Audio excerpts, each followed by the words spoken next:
Ok, bueno, hola a todos. Nuevamente, muchas gracias por estar acá. Decíamos con Cecilia, recordaba Cecilia hace unos momentos que la vez pasada no agradecimos la invitación a estas presentaciones, al Centro 2 y a Estela Maris.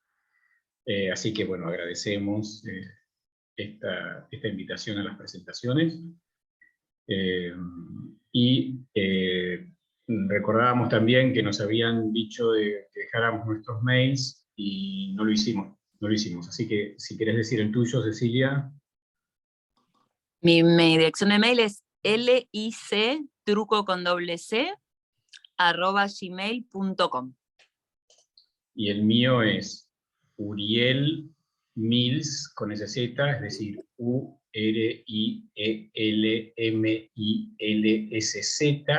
@gmail.com. Bueno, y les vamos a... Gracias, Debbie. Y les vamos a pedir que si es posible para ustedes, prendan la cámara, así nos vamos viendo también, porque es como una modalidad en la que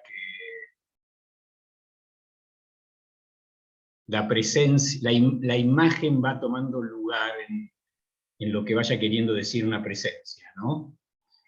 Que no es ajeno a lo que estamos empezando a tratar de articular ahora, con estos términos, atravesando estos términos que habíamos empezado a hablar y que había empezado a desarrollar Cecilia la vez pasada,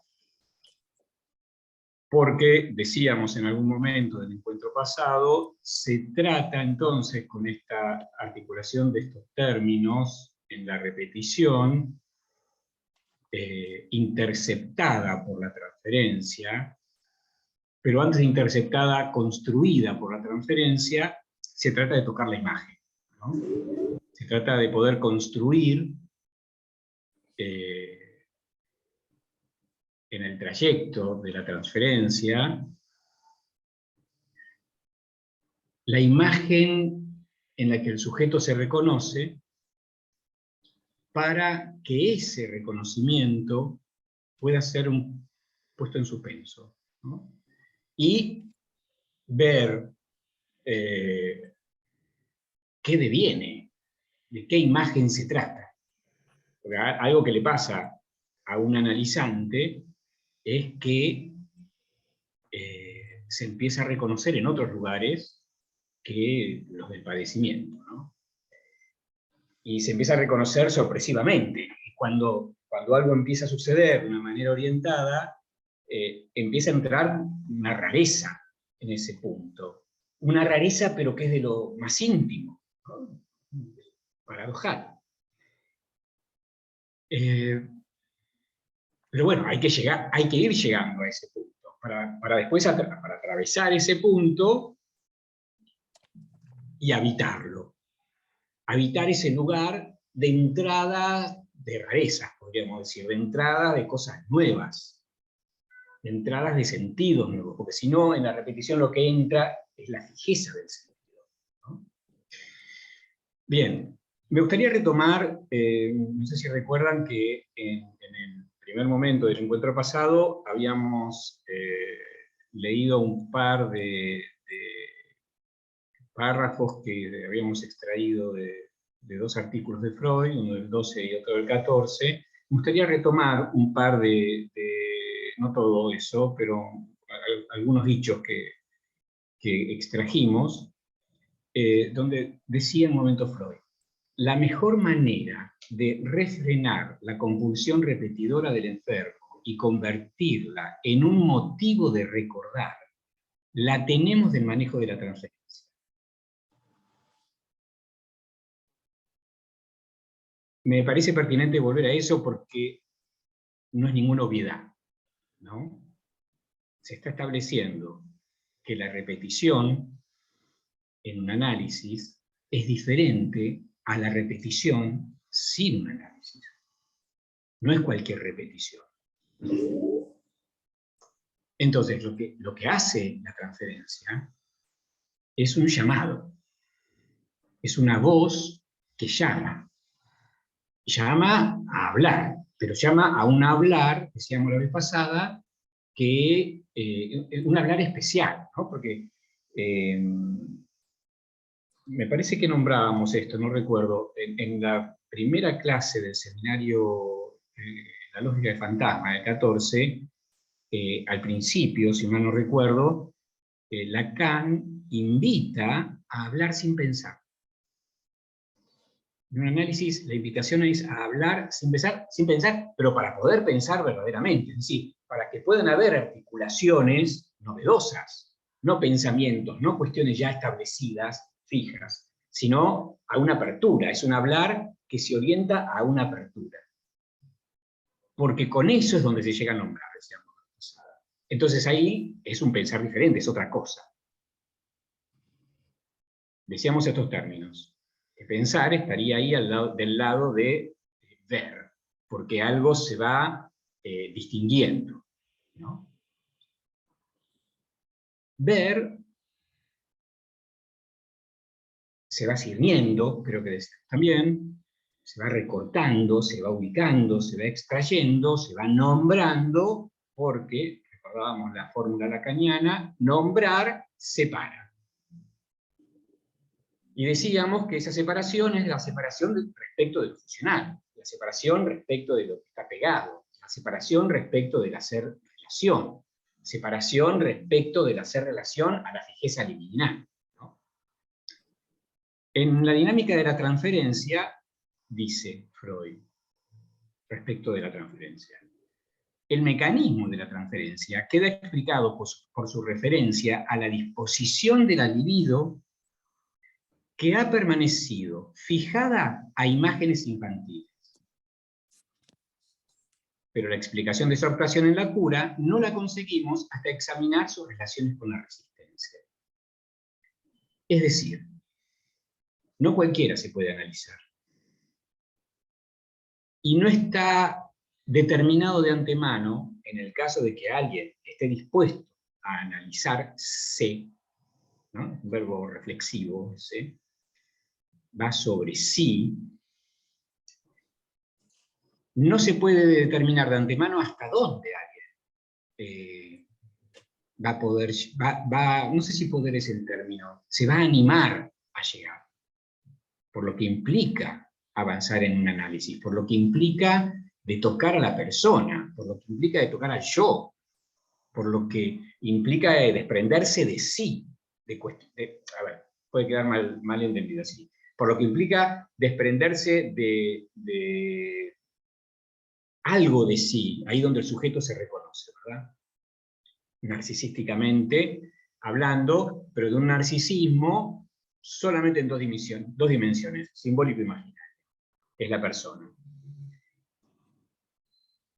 No es una mala palabra el narcisismo. El narcisismo tiene que estar. Si no está, sabemos, hay problemas, ¿no? La cuestión es que la llegada a un análisis es la del narcisismo solamente en dos dimensiones. La transferencia lo que hace es colocar una tercera dimensión para interferir en el narcisismo y que pase a dimensionarse. Esto es un análisis que se va atravesando y se avanza mucho, ¿no? Bien. Entonces, ese proceso es con la inclusión, extrayendo esto que está diciendo Freud acá, con la inclusión de las resistencias, con la inclusión de la puesta en juego, podríamos decir, de las fijezas que se presentan en la resistencia. Perdón, sí, claro, las fijezas que se presentan en la resistencia en transferencia.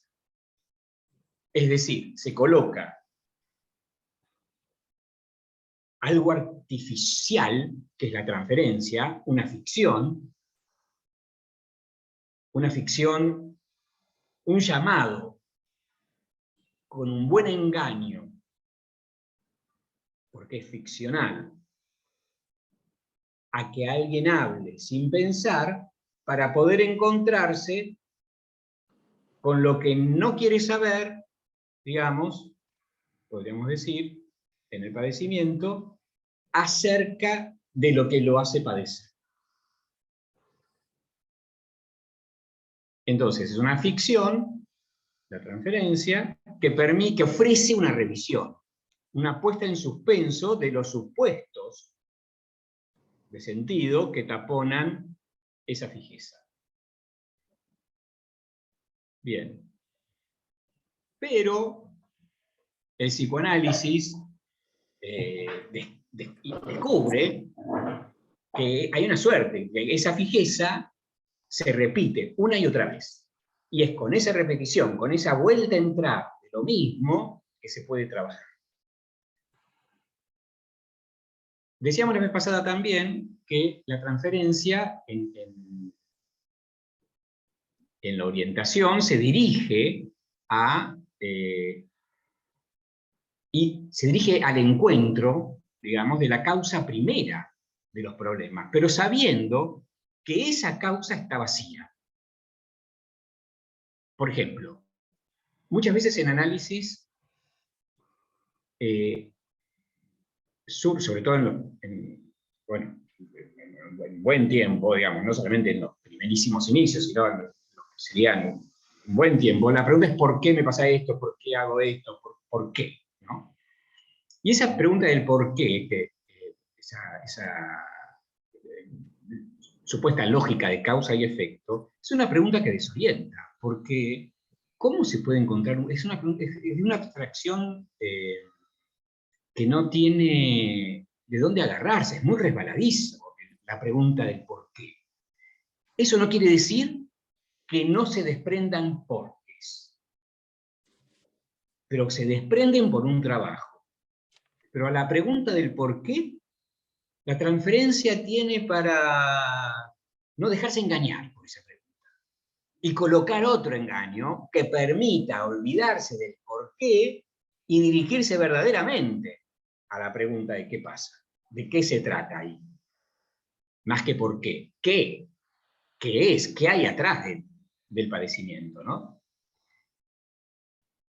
En el seminario 16, creo que decíamos la vez pasada también, Lacan decía, me parece importante repetirlo, que el padecimiento digamos, es una frase. El sufrimiento es una frase. Se trata de extraer la frase, de hallar la frase. Bien. Ahora, esa causa primera, que es vacía, es algo que no se puede reducir. En el seminario 11, en el efecto en el seminario 11, a ver, tengo acá la página, disculpen, pero no recuerdo, no remonte la clase, sino un minuto, les digo en qué clase. De la interpretación a la transferencia, dice, el efecto de la interpretación es el surgimiento de un significante irreductible. Entonces, vaciar de sentidos al ir incluyendo la operación de una torsión. Para poder llegar a ese significante irreductible, es necesario colocar algún elemento que permita torcer el sentido unidireccional que hay en el padecimiento. ¿Cómo se llega a eso? Con este llamado a hablar, porque ese llamado a hablar lo que genera es el movimiento, la puesta en movimiento de las palabras, ¿no? Colocando obstáculos a esa naturalidad del padecimiento, poniendo en suspenso los sentidos, poniendo un obstáculo a esa inercia de la fijeza libidinal. Entonces con esa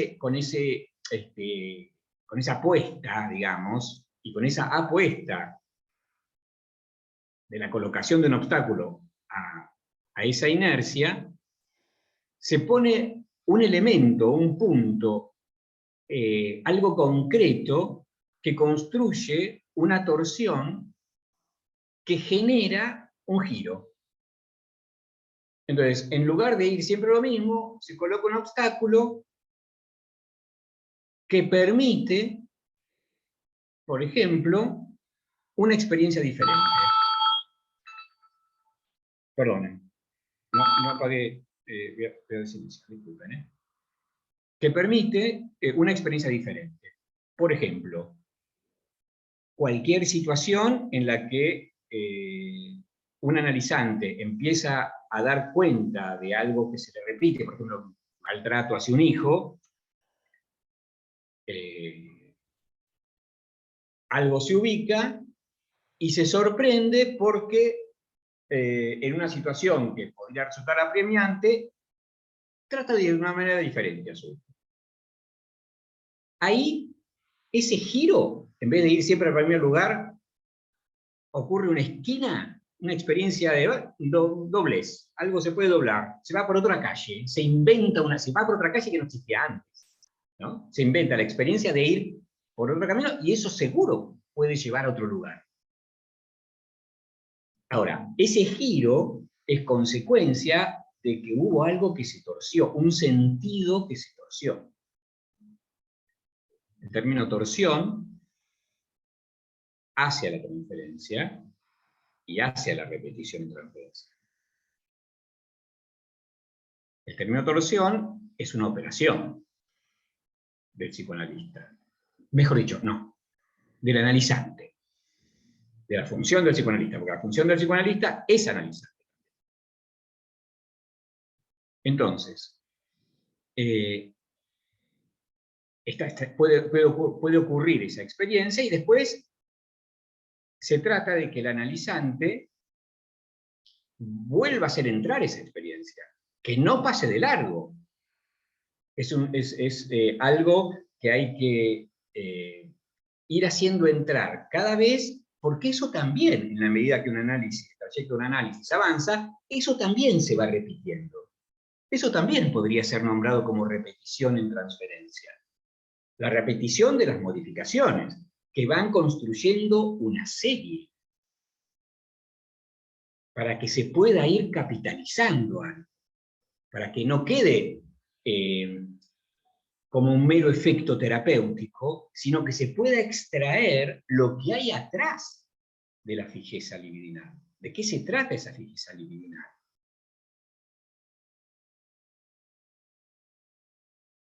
Las raíces, podríamos decir.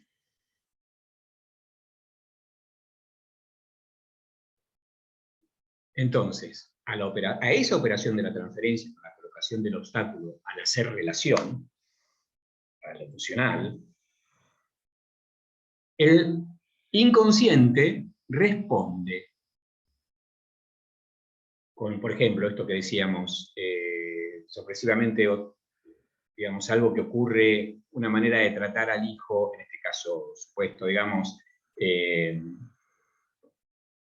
una manera, esta diferencia, justamente, o más concretamente, la respuesta del inconsciente, un poco más formalmente, diciéndolo un poco más formalmente, un sueño, fallido, un olvido, etc. ¿no? El inconsciente responde a la operación de la transferencia y se empieza a generar una suerte de diálogo de dos, pero ese dos está hecho de tres, porque ese diálogo ocurre por la inclusión de esa terceridad que hace de obstáculo la relación. En la clase también del seminario 11, del sujeto al que supone saber, Lacan dice, cito textualmente, la transferencia es un fenómeno que incluye junto al sujeto y al psicoanalista. Qué obviedad, ¿no? Pero no, tampoco es, me parece, no sé qué pensarán, pero tampoco me parece que es una obviedad, porque no está del lado del sujeto solamente, ni está del lado del analista solamente. El analista transfiere para generar transferencia. Lo que se construye en el diálogo es la transferencia. O sea, la puesta en trabajo. Y lo articula, ya lo retoma acá, pero ya lo había hecho 3 años antes, en el seminario 8, las transferencias justamente, lo articula, y que seguramente trabajaron ya en el centro 2, algunos de ustedes, lo articula como un fenómeno esencial ligado al amor. Pero ahí está la cuestión, ahí está lo ficcional. Ese amor es ficcional. Y es el amor, es la ficción, es el amor ficcional que va a alojar la creación de las condiciones para poder recrear en ese trayecto el complejo de Edipo. Es decir, volver a atravesar el complejo de Edipo, pero vía la transferencia.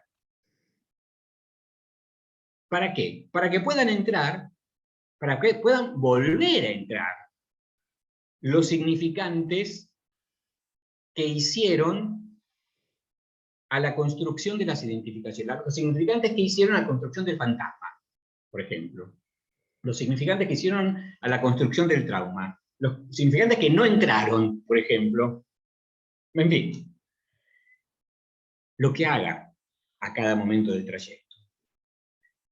Cuando se recuerda, cuando se repite y se elabora, lo que se está haciendo, creo que podríamos decir, es la reconstrucción del Edipo en transferencia. Entonces, volver a pasar por toda esa maquinaria, pero esta vez, no ya el complejo de Edipo fenoménico, digamos, el del niño, del niño, sino volver a pasar para poder abordar los desprendimientos de sentido.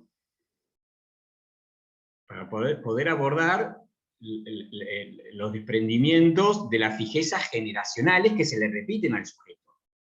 Porque eso viene de 2 generaciones anteriores, dice el psicoanálisis. Lo dice porque se verifica, ¿no? Padres y abuelos. Entonces, se orienta la entrada con este amor ficcional, se orienta a que lo que entre sea el sujeto. Recordemos que esta otra fórmula lacaniana, donde el sujeto es lo que un significante representa para otro significante. Vamos a tratar de desarrollar un poco esta cuestión en términos de la construcción de la diferencia y lo que estaba trabajando Cecilia la vez pasada en relación a la tiqué. ¿Cómo es que entra, digamos, podemos establecer cierta hipótesis de cómo es que entra en esa fórmula la tiqué, para que esa representación del sujeto se vaya modificando y no quede representado por la imagen de la fijeza lineal. Bien, entonces, ¿cuáles son las condiciones necesarias para que un sujeto pueda construir las diferencias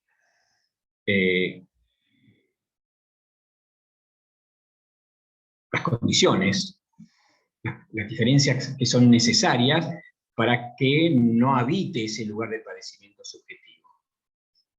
Cecilia nos decía que un trayecto de un análisis se orienta a llegar a que cada repetición arroje un elemento diferencial. Es decir, una extracción de la experiencia para que el inconsciente cuente y lea. Cifre, cuente, cifre, cifra que se hace, esto no va a ser un juego de palabras, cifra cuando puede ir descifrando lo que se le repite ciegamente. Cuando empieza a ver alguna cosa. Entonces puede ocurrir un desprendimiento y el inconsciente lo agarra. Esto no es de una vez y para siempre, porque la fijeza insiste. Ahí está la serie que hay para construir. La que decíamos antes, la de las cifras, la de las diferencias que tienen. Entonces, tienen para contarse y leerse. Leerse quiere decir escucharse también, ¿no? Porque es como si se leyera con la oreja. Entonces, esa serie, para que se sucedan esas producciones, que son las que van a permitir que el análisis avance. Eso genera transferencia. Porque se va orientando al desprendimiento, y eso es desprendimiento en el cuerpo, donde el cuerpo está tomado por lo que no es del cuerpo, y genera un alivio tan íntimo que si hay hambre de más, alivio viene de ahí. ¿Por qué duran tanto algunos análisis? Sino porque cuesta tanto desprenderse de lo que arrebata el cuerpo,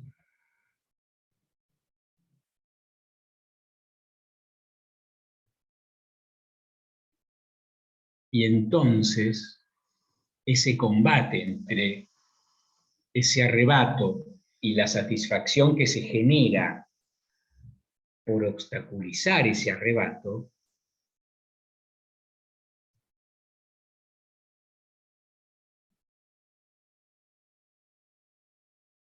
merece mucho espacio, no es nada sencillo.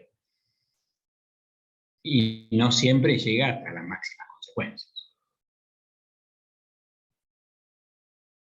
Pero se puede ir construyendo una serie. Esa serie es un avance. ¿Pero un avance hacia dónde?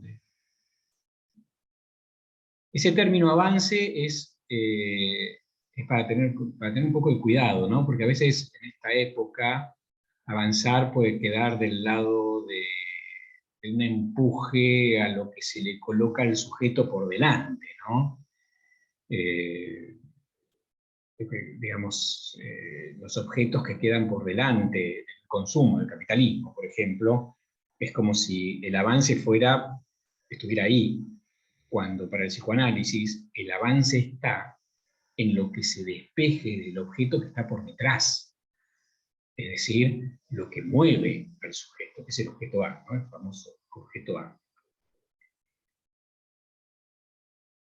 Que no es, podríamos ir agregando, no es sin cierta opacidad. Es lo íntimo, pero está detrás. Le es lo más verdadero, pero al mismo tiempo opaco. Pero de esa opacidad es de donde van a venir las cosas ajustadas en relación al deseo.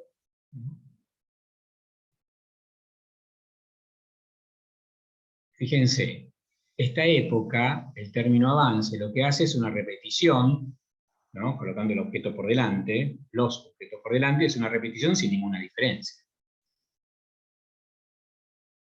Porque ahí es muy fácil peligrar a que, digamos, el avance no sea hacia el propio deseo. Y si ese avanzar desviado ocurre, es donde ocurren los síntomas. Desviado porque es desviado en relación al deseo.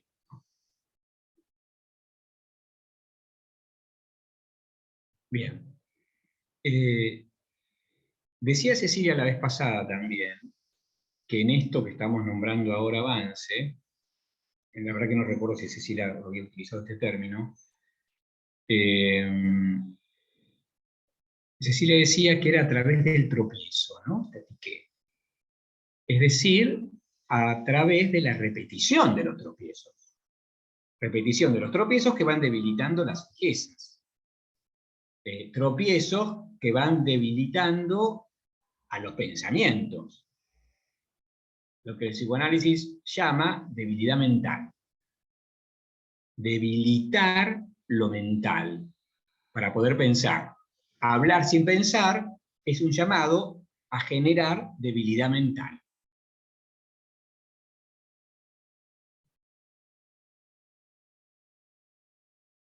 Bien.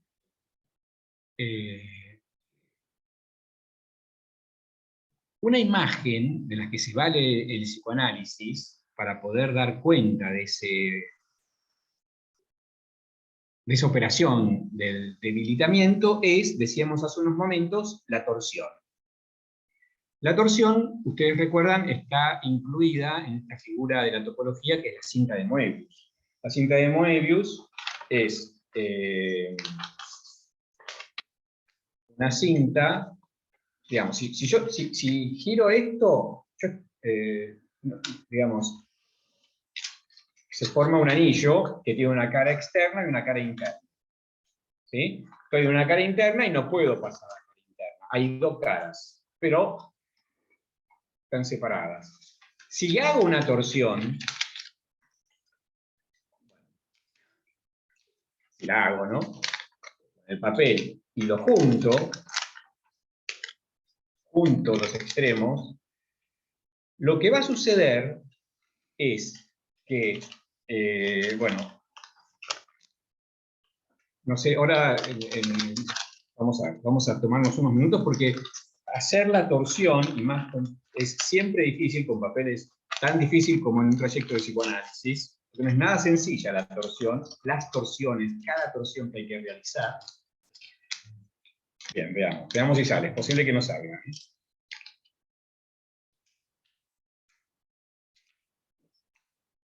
Ahí creo que salió. Se va por una cara, que parece una cara externa, y sin solución de continuidad se va pasando por otra cara que parece que es cara interna, pero es la misma cara. No se saltó, digamos, sino que se siguió caminando por la misma cara. Así habla la transferencia, creando las condiciones para que lo que entre de diferente no se note. Sería decir sin decir, por ejemplo, a no ser que haya para decir de una manera menos lateral que otras veces. Hay situaciones que ameritan que la voz del psicoanalista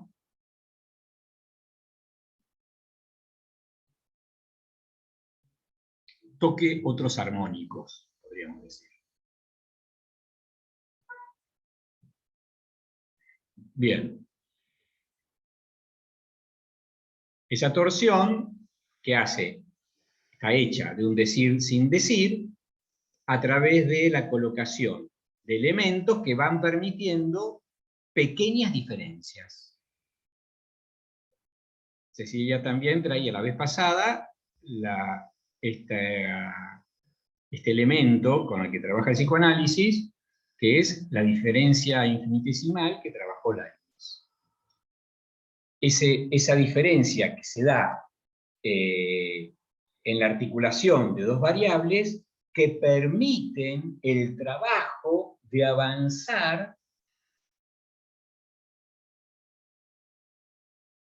sin sobresaltos, podría ser la imagen.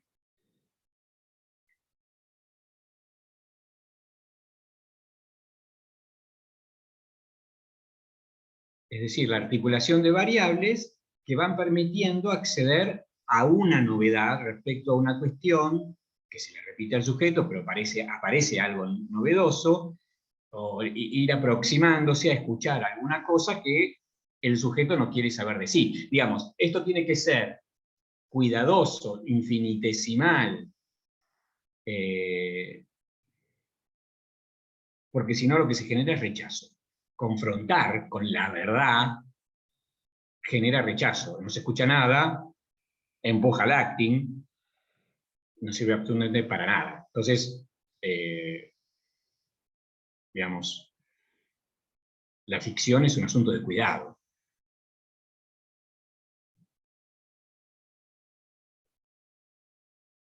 Bien. Esta aproximación infinitesimal es algo velado, no es sino un velo.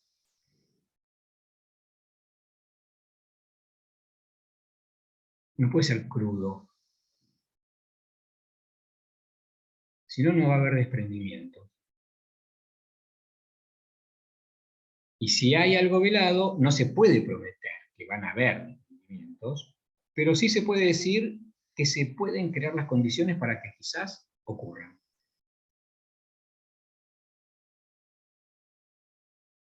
Porque el tropiezo ocurre cuando se generaron las condiciones para que ocurra. El tropiezo lo que hace es verificar que se generaron. Y entonces el tropiezo tiene para ocurrir para hacer hablar al tropiezo. Es decir, el tropiezo es algo que se dice, ¿no? Dice algo el tropiezo, pero después hay que hacer hablar al tropiezo. Porque son aproximaciones laterales, no son directas. Son aproximaciones de la construcción de un decir nuevo. Y para eso hay que ir diciendo sin decir. Sin decir quiere decir sin confrontar, como decíamos antes. Construyendo paradojas, un decir paradojal. Un decir, digamos, que en la construcción de la paradoja genere enigmas. Porque cuando el sujeto se encuentra con un desprendimiento de sí, también tiene para generarse un enigma con eso, tan propio.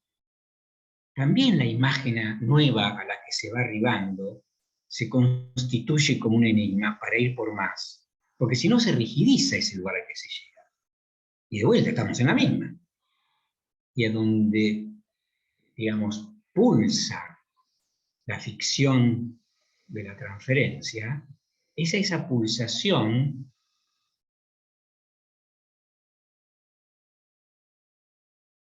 de habitar lo novedoso, de habitar lo que se llama el sinsentido, pero no porque no haya sentidos, no es un estar con los ojos abiertos y la boca abierta y muerto, no, el lugar sin sentido es que no haya un sentido fijo, que haya desprendimientos de sentidos. No es que no pasen cosas concretas, al revés, que pasen cosas concretas, las que tengan que ver con el deseo, porque el deseo va cambiando, las cosas que al sujeto le interesan pueden ir cambiando, aunque sea la misma, ¿no? La inercia libidinal, la fijeza libidinal,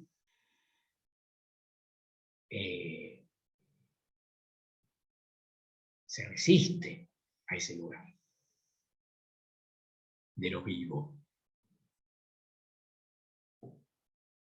Es decir, lo vivo, para el hombre, el ser humano, del lenguaje, lo vivo, eso tan natural, no es puramente natural. Es toda una construcción. Lo vivo, lo que tiene que ver con la vida, lo que tiene que ver con la biología, lo que tiene que ver con los órganos para el humano, está atravesado por el lenguaje. Seguramente vamos a llegar hoy, más adelante, en un momento dice, Lacan se trata, no me acuerdo exactamente cómo es la cita, pero algo así como que los órganos tienen que funcionar solos. Y no es ninguna obviedad que los órganos funcionen solos, hay que llegar a que funcionen solos. Ver, por ejemplo. Cuando hay un padecimiento subjetivo, ¿qué ve? ¿Desde dónde ve el que está con ese padecimiento? Esas cosas de destino, me pasa lo mismo, porque a mí, etcétera, etcétera, es imposible para mí tal cosa. ¿Con qué ve? Ahí hay un ojo, un órgano que está arrebatado, está tomado por otra cosa. Por un simbólico que le permite hablar, pero a la vez no le permite hablar verdaderamente, ¿no? Cuando eso pasa. Ver, cuando uno en el trayecto del análisis se escucha, digamos, se descubre que alguien que se pensaba que ocupaba cierto lugar o empieza a verse que ocupa otro, ¿no? Ver, empieza a verse, algo se desprende, algo se, como decíamos antes, al principio, algo se va sirviendo, algo se va distinguiendo, algo se va recortando.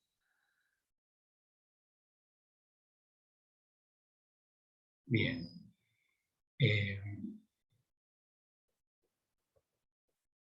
Volvamos a la torsión, que es un poco de lo que estamos hablando ahora.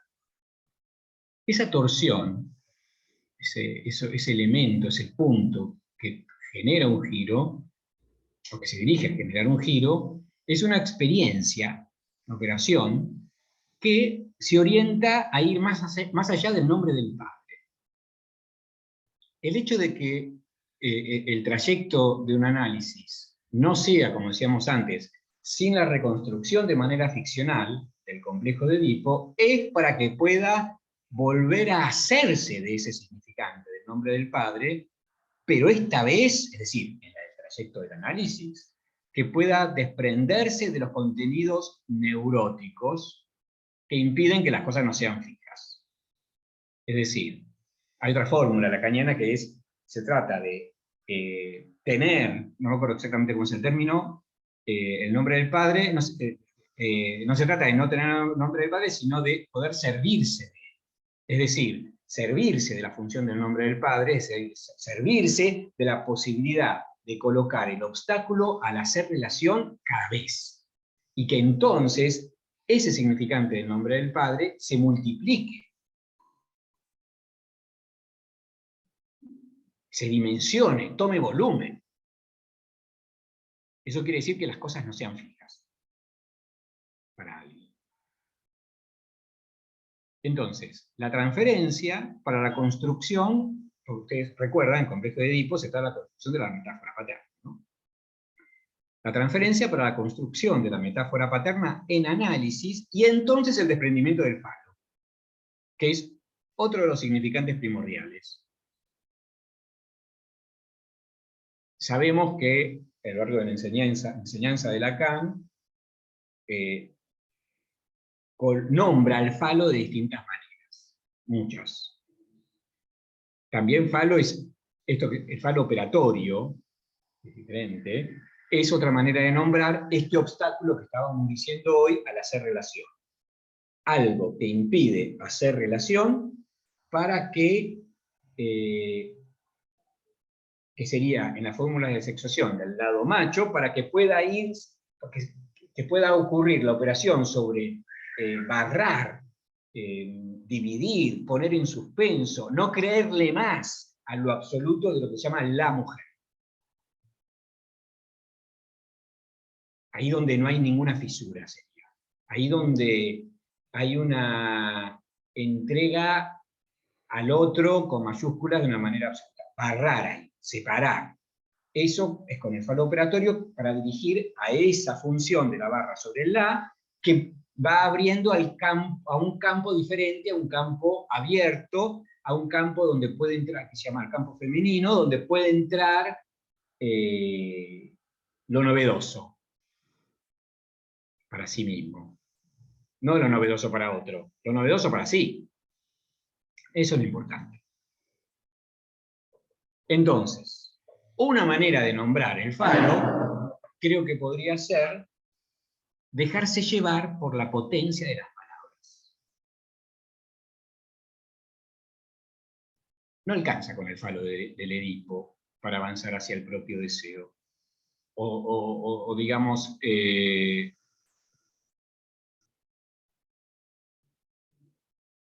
es necesario que esté, pero no alcanza.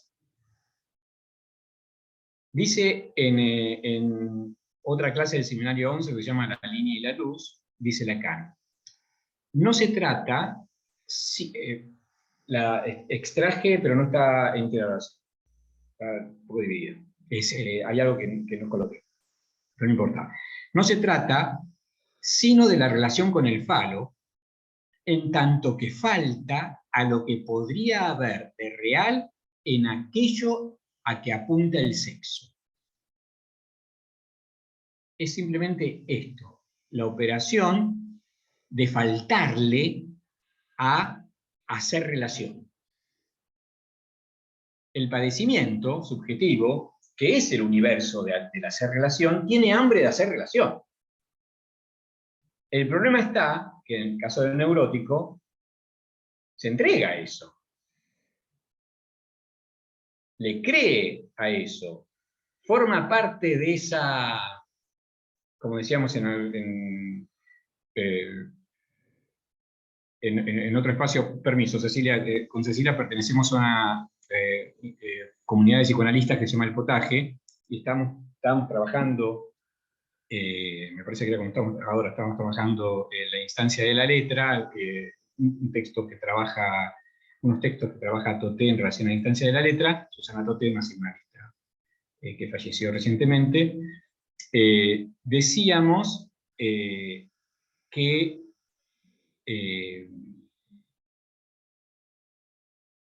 aclaré tanto que me perdí lo que iba a decir, lo que estábamos diciendo, pero ya voy a volver, porque estamos en tema.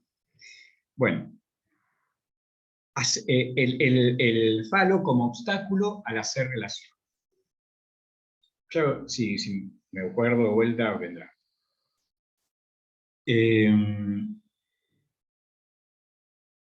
Entonces, sí, a esto iba.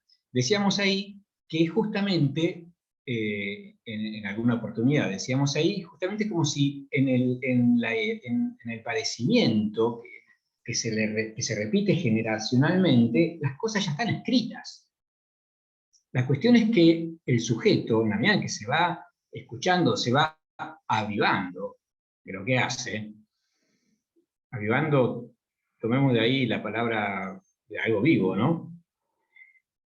Se va avivando, puede no prestarse a eso, puede faltarle a eso que está escrito, puede separarse, puede no hacer relación. ¿Me permitís un Sí, por supuesto. agregado? Sí. Claro, pensaba que como venís desarrollando el sujeto en este seminario 11, como lo que un significante representa para otro, sería como una primera escritura de esa falta, ¿no? De faltarle al discurso que lo precede. Claro. No sé si ya se llegaría a poder llamar una escritura propiamente dicha, pero sí Borramiento. un primer borramiento, ¿no? En ese sentido, escritura como borramiento. Claro. En este seminario, Lacan trae la cuestión del borramiento en relación al significante y a la censura, como algo a lo que Freud llamaba censura, ¿no? Borramiento de una frase en un libro, el borramiento de un elemento, ¿no? En lo simbólico, que es diferente de la represión, de lo que cae por debajo de la barra. Es decir, la censura también sería un elemento que cae por debajo de la barra, pero en la represión que forma a los síntomas, ¿no? Que da forma a los síntomas, a lo sintomático, la represión sería justamente, tendría efectos de padecimiento. ¿De qué? De padecimiento. Claro. En cambio, esta otra función de lo que cae, que está dada por el sujeto, sería en función de un borramiento.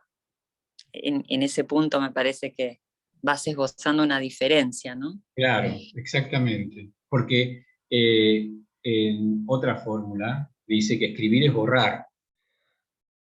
Entonces, en la medida en que se van cirniendo, se empieza a descubrir, empieza como a develarse lo que está escrito, ¿no?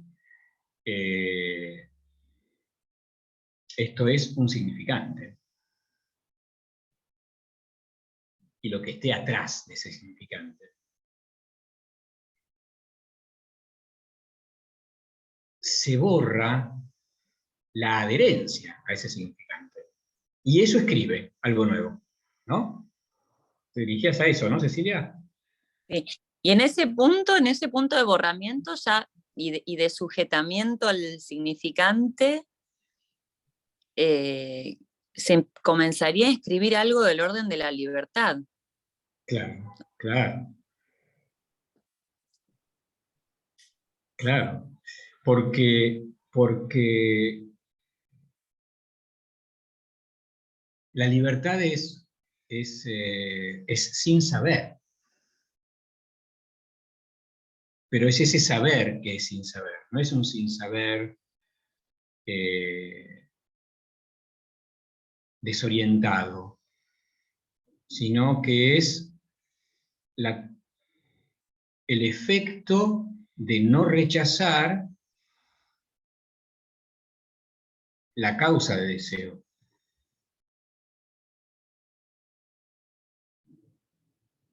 Por eso libertad, ¿no? La libertad creo que podríamos decir que es un lugar donde hay dimensión, un lugar donde está ganado el saber hacer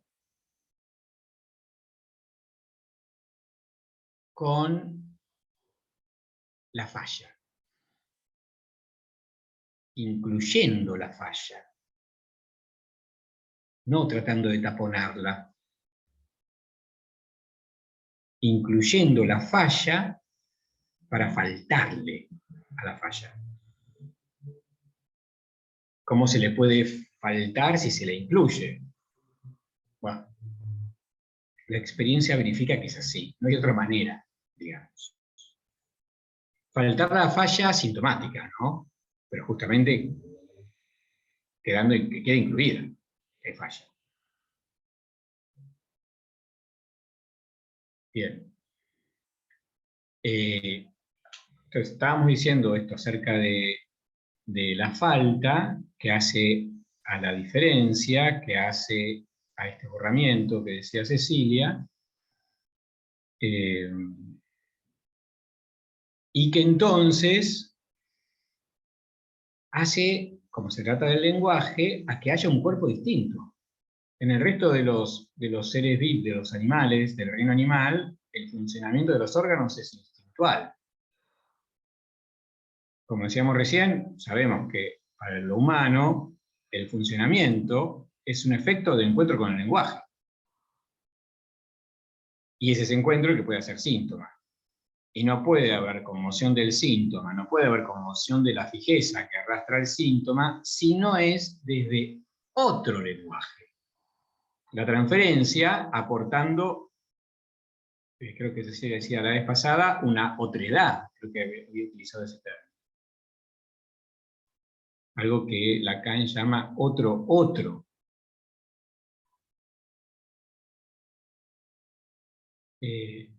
También en La línea y la luz, dice Lacan, lo maravilloso es que el organismo pueda hacer algo con su órgano. Estaba hablando del ojo, ¿no?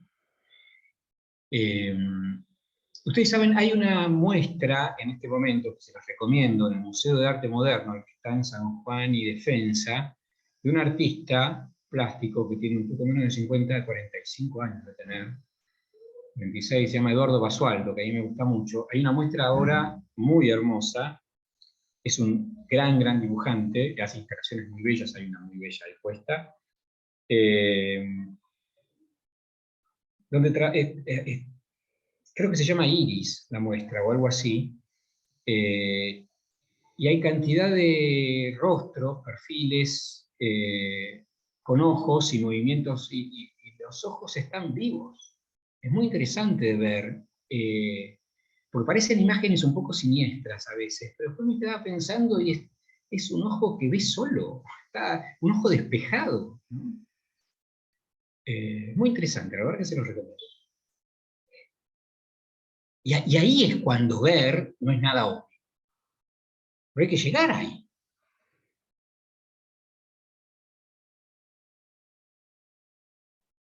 Es ahí cuando ver es dejarse llevar por la potencia de las palabras. Entonces, el órgano funciona solo, pero no de una manera individual, sino que justamente porque está atravesado por un anudamiento con la libertad, como decía Cecilia, que ganó por las operaciones del lenguaje.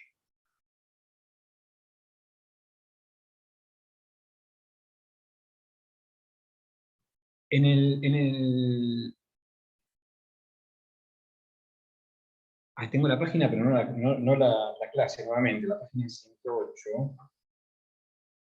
Disculpen. Sí, nuevamente, en La línea y la luz, dice algo así como, no es una cita textual, que para poder ver es necesario deponer la mirada. Y esto sí es textual, como se deponen las armas, es decir, deponer las defensas. Entonces, deponer la mirada a través de un engaño, a través de una ficción, que es la ficción de la transferencia, para que la repetición se transforme en una condición para la experiencia. Para poder ver si se depuso una mirada. En el mismo seminario, en la clase en presencia del analista, hay otra cita que me interesó mucho, que dice, en mi manera de abordar el concepto de inconsciente, recordarán que no puedo separarlo de la presencia del analista. Nosotros diríamos hoy, no puedo separarlo de la presencia de la transferencia. La propia presencia del analista, sigue diciendo, es una manifestación del inconsciente. El inconsciente es la suma de los efectos de la palabra sobre el sujeto. Entonces, la presencia de algo que se dirija a esa suma para ofrecer la operación del signo menos. Restar, restar, restar. Diferenciarse, separarse, menos, menos. Con esa operación pueden ocurrir los desprendimientos que traen otra satisfacción, una satisfacción diferente. Y entonces ahí es esto que decíamos antes, pueden entrar en combate esos dos universos. El de la satisfacción que esconde el padecimiento subjetivo y el de la satisfacción que esconde el efecto del objeto A pulsante. De ese combate que hay que establecer a sabiendas, ¿no? Es casi el único, casi no, digamos, me parece que es el único lugar en el que del que puede nutrirse un análisis para avanzar hacia lo que estábamos llamando antes la libertad, que es un término, bueno, que hay que trabajar mucho, ¿no? Bien. Acerca de la transferencia, también decíamos antes que era ir a las causas primeras sabiendo que esas causas están vacías, ¿no? Hay nuevamente con la página de nueva clase, en presencia del analista, dice el momento, toma un dicho en latín, dice, hablata causa tolitur effectus. Esto lo traduce Lacan agregando un plural y le da como efecto de resonancia. Dice, la traducción que da Lacan sería, los efectos solo andan bien en ausencia de la causa. Entonces, esta pregunta del por qué, que decíamos al principio, está diciendo que no sirve. Solamente con la ausencia de la pregunta del por qué, darle lugar al por qué, puede haber efectos, porqués.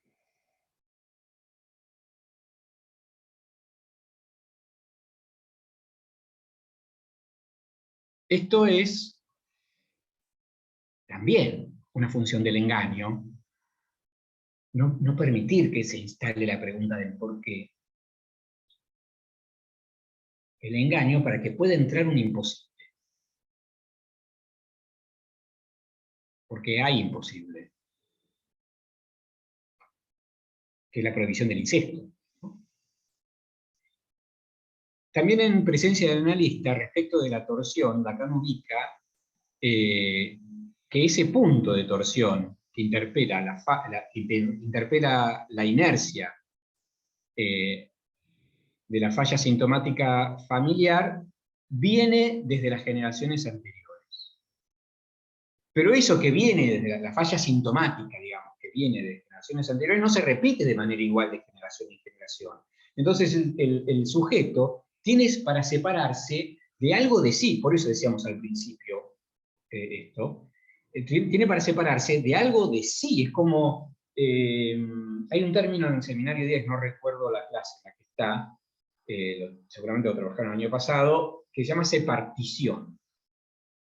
Separtición. Y es la separación de un pedazo del cuerpo que tiene que desprenderse. fijeza, la separación respecto de la fijeza liminal. La persona no quiere separarse de eso. Muere algo de la persona.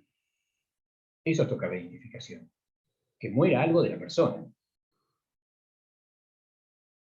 Y que advenga... Muere algo de lo fantasmático de la persona.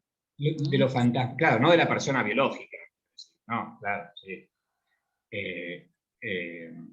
Muere algo de lo fantasmático en 2 dimensiones. Para que advenga el fantasma en 3 dimensiones.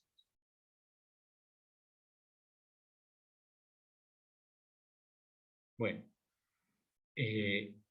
Entonces, en ese largo trayecto, en ese viaje, que es el psicoanálisis para alguien,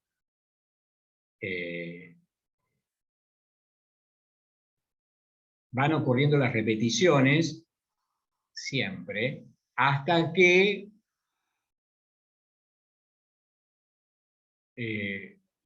se pueda advenir a que lo que se le repita al sujeto como algo automático, como automatón, sea la tique. La libertad está por ahí. No creo que me puedo afirmar que la libertad es eso, digamos, pero me parece que no es ajena a eso.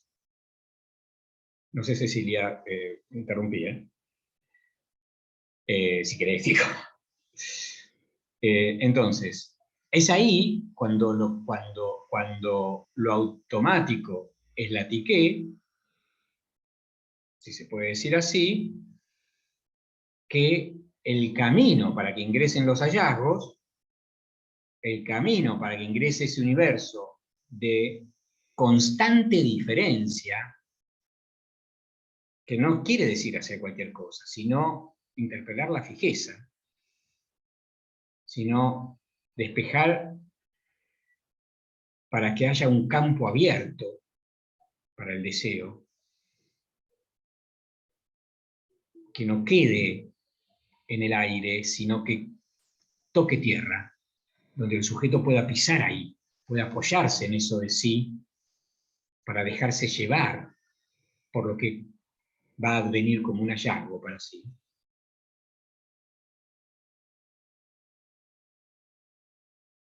Sería el campo que nombraba Cecilia de la libertad, el campo de lo femenino, por ejemplo, ¿no? Me parece. Entonces, retomando un poco, recordar para nombrar. Volvemos a decir, porque nombrar separa. Es así como el soñante va ubicando el significante al que está alienado. Una alienación que es un apareamiento, podríamos nombrar también la camporalidad, ese significante. Ahora, volvemos a decir, esa alienación es necesaria, es constitutiva, estructuralmente necesaria, tiene que estar la alienación, pero para después separarse de eso. Tiene que estar para que haya neurosis, ¿no? En esa articulación de alienación-separación. Porque el sujeto aparece primero en el gran otro. El significante unario, ese S1, es lo que extrae de ese encuentro con el gran otro.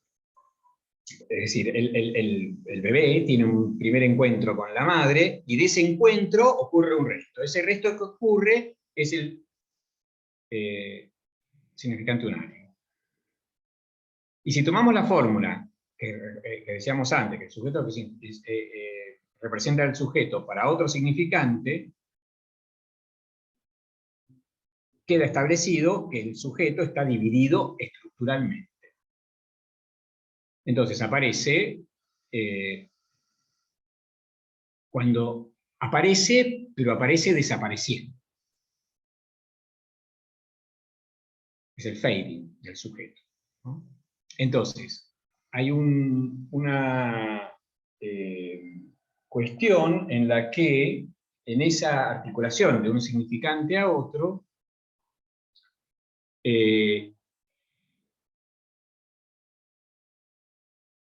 se dirige a un lugar de representaciones. que van a entrar en articulación con el significante unario, que es lo que Lacan llama lugarteniente, que es la Vorstellung Repräsentanz, lugarteniente de la representación. Digo bien, Cecilia, ¿no? La traducción que me corregiste. ¿Hola? Sí, como aquello que no es el representante representativo, sino Eso, el lugar de la representación. exacto. Gracias. Lo que hace las veces de representación, que no Claro, que es la lógica de la representación tampoco. claro, sería un S2 que entra en movimiento por entrar en articulación con ese S1 cuando ocurre un desprendimiento. Ese lugar que se va creando soportado por la trayectoria que la transferencia va creando, ¿no?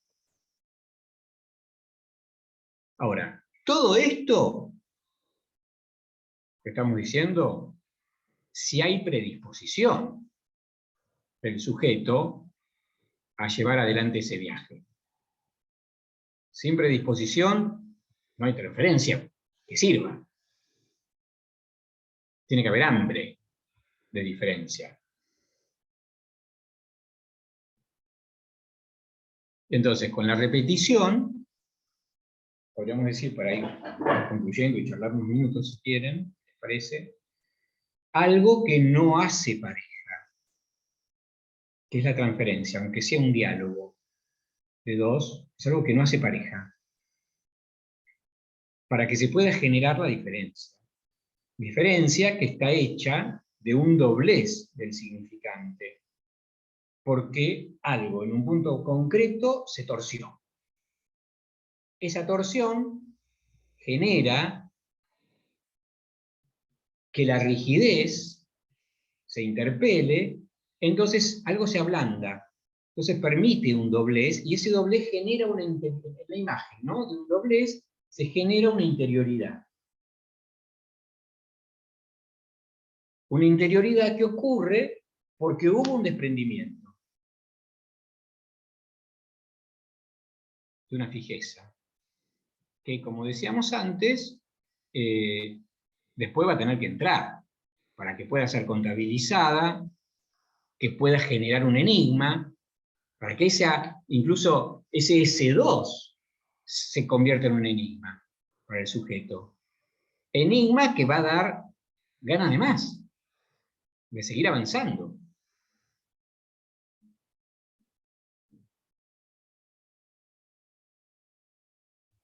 Enigma que viene también desde la transferencia.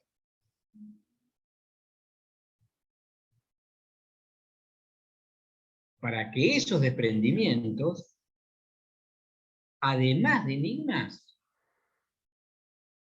puedan convertirse en recursos. Puntos de apoyo, elementos nuevos, para que esos recursos puedan articularse de maneras novedosas respecto del síntoma. La repetición en transferencia para que ocurra la diferencia y entonces la extracción de recursos para que el síntoma vaya encontrando de manera novedosa cada vez soluciones. Bien, bueno, en principio hasta acá, esto, no sé, si quieren charlar. Voy a prender alguna luz, me disculpan.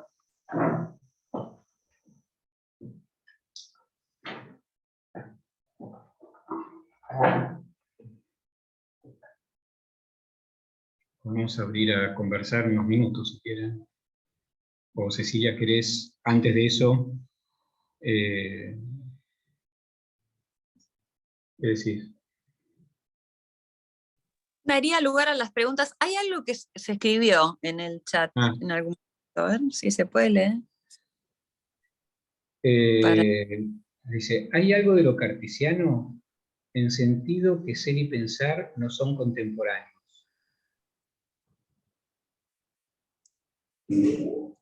Eh, no sé muy bien hacia, no sé, Cecilia, vos, pero no sé muy bien hacia dónde ¿había algo más? ¿No había ¿Eh? algo más? No, Abrimos a las, perdón, ¿qué? si quieren, abrimos a las intervenciones y para, para darle una vuelta. Claro, bueno, esta estoy leyendo una Ah, bueno. que está escrita, que no sé en qué, eh, hace un rato la escribieron, no me Ah, acuerdo de qué estábamos hablando, eh, pero bueno, no es sin lo cartesiano, ¿no? En el seminario 9, Lacan da largos rodeos, en ese momento lo contaba con la topología, largos rodeos haciendo incluir al sujeto cartesiano para poder dirigirse a lo que después en el seminario incluso empieza a incluir con las figuras topológicas, ¿no? Pero sí, claro, es con lo cartesiano. Es decir, si es que entiendo a dónde va la pregunta. Después dicen una superficie con un solo borde, claro, me imagino que es acerca de la cinta de Moebius que estábamos hablando, sí, exactamente. Y después hay otra que dice dejarse llevar por la potencia del falo como significante. esa. ¿Desemboca en el bien decir? Ah, Eh, ¿qué estamos, ¿Qué estamos diciendo con bien decir? ¿Qué quieres decir, Carlos, con el bien decir? Hola, Uriel. Hola. Eh, sí, no, en esta cuestión que vos planteabas, bueno, no sé si te puedo citar correctamente, pero venía por el lado del falo como significante y la potencia, digamos, que tiene el significante, ¿no? Como que me parece que ahí el analizante accedería a un bien decir, digamos, ¿no? Ajá. Podríamos Eh, decir algo ajustado. claro. Eh, Y un poco más arriba esta cuestión de lo cartesiano, porque vos al principio habías planteado esta cuestión de la debilidad mental, ¿no? Como la cuestión del pensamiento, pasar a otro tipo de pensamiento, digamos, ¿no? claro. Entonces, se me ocurrió esta cuestión de cartesiana en el sentido de eh, si pienso no soy, si soy no pienso, va, que no son contemporáneos, digamos, ¿no? Y Claro, si bien, eso. y claro. Pero aparte, dentro de este pensar para no ser, un pensamiento distinto, digamos, ¿no? Como si Creo que tuviera... podríamos decir, eh, porque la imagen, no sé qué te parece, pero la imagen del término pensamiento es como algo ya construido. Sí, Y un tal vez ideal. podría... ¿eh?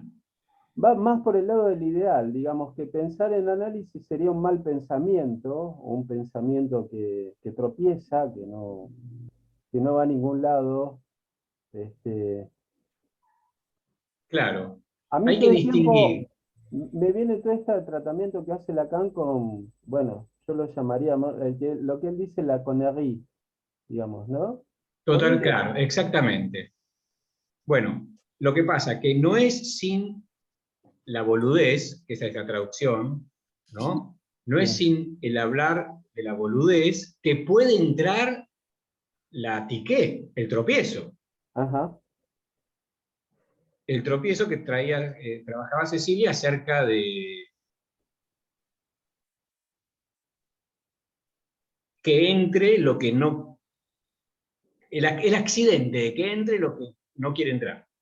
sí, Eso sería verdaderamente pensar. claro. Ahí sería el no ser. Ujú, que entre eso, que es aparentemente un accidente, que se dio como por azar, y en donde se suma además la realidad. La realidad le presta servicios también, agrega Lacan, ¿no? Que por supuesto habría que sobreentenderla como realidad psíquica, ¿no? ¿cómo puede ser que todo contribuya en el mismo sentido? ¿Mm? Claro. En cierto trayecto del análisis. Bueno, es la cuestión. Y me parece que ahí alguien agregó otra pregunta, que yo no sé cómo volver a verla, porque me aparecen, no sé dónde están archivadas. Bueno, la última que dice sobre el goce fálico.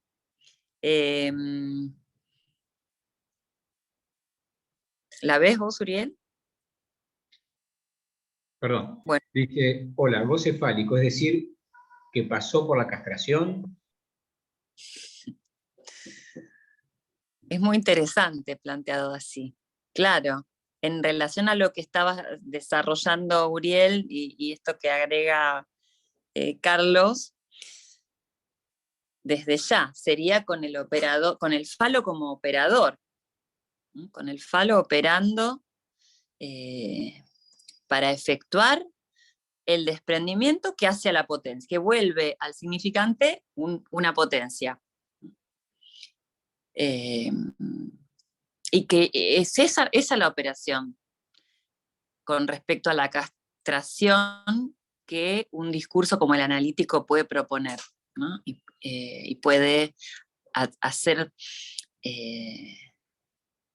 cambiar la relación de un sujeto al lenguaje, que por supuesto no es menos, no tiene menos incidencia, porque sea el lenguaje, no tiene menos incidencia en el goce, en la satisfacción, porque justamente ese punto en el que el significante gana potencia es el punto en el que el lenguaje está implícito en un acto que resuelve, ¿no? Todo lo que se fue modificando y atravesando con un vacío del lenguaje, todo lo que se fuera dando gracias al vacío que atraviesa el lenguaje, todo lo que se fuera dando de la cosa, permite de repente que un acto se pueda efectuar pero como performativo, ¿no? Un acto que tiene que ver con, que está hecho de palabras, pero que son palabras con potencia. O sea, se lleva a cabo el acto. Como empuje pulsional, con el empuje pulsional. Y ya no desprendido del fantasma, es decir, desprendido de toda perversión. Soñada. ¿No? Porque la neurosis es soñada, no es realizada. Entonces, esa potencia que gana la palabra, que gana lo simbólico, insiste a través de la presentificación de este significante irreductible, significante sin sentido, el significante nonsensical, creo que dice en un capítulo, ¿no? Insiste hasta permitir que el sujeto tome vuelo en un acto. En un acto que por supuesto no es único, sino que es repetido. O sea, lo habías dicho en unos términos muy interesantes, Uriel, en un momento. No sé si ahora o antes cuando hablamos previamente. Hacer de la tique un nuevo automatón, que la tique lleve a otro automatón. ¿Algo así era? Claro, claro, que sea una operación, otro automatón, no el sintomático, sino que esté, entre comillas, naturalizado el lugar de la transformación. Que no haya rechazo a la transformación. Claro. Es un dejarse llevar. Alguien preguntó al principio sobre el dejarse llevar. Sería ese dejarse llevar, pero que solo se produce así con tal convicción a partir de la esquicia, ¿no? A partir de que el sujeto, por lo que produce su inconsciente como imagen, va incorporando la creencia en el inconsciente, ¿no? Claro. Ahí está la potencia de la palabra, ¿no? En la creencia del inconsciente. Confiar. Creer y confiar sería.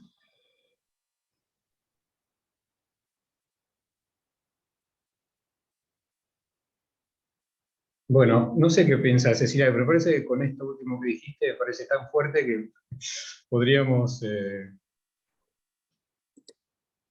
dejar ahora, ¿no? Concluir. Bueno, ¿Sí? No sé.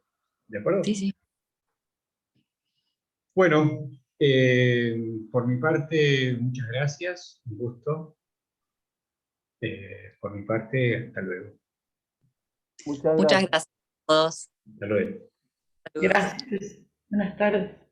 Buenas tardes. Gracias.